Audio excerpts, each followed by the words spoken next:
Magsabi ng totoo. Yan ang hamon ng Malacanang sa Diskaya couple at BGC Boys ngayong protected witnesses na sila sa flood control scandal. Narito ang agenda report ni Lyja Bonzo. Ngayong pinangalanan na ang mga makakasama sa Witness Protection Program kaugnay ang flood control scandal, may parinig ang Malacanang. Ang mga witness na nagnanais ng protection mula sa gobyerno ay humihingi ng tulong sa gobyerno. Hindi po ba dapat din na sila'y magbalik sa gobyerno habang sila ay pinoproteksyonan? Tandaan daw nila, nagagastusan sila ng gobyerno habang nasa ilalim ng proteksyon nito. Giit ng palasyo, lahat ng sasalang sa WPP dapat mag-tell-all o sabihin na lahat ng katotohanan. Kasama rito ang kanilang mga ari-arian na nasa interes ng publiko.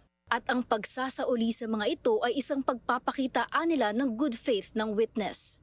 Bakit pa natin hihintayin na ang gobyerno ay magsampa ng kaso para mabawi ang mga nanakaw nila?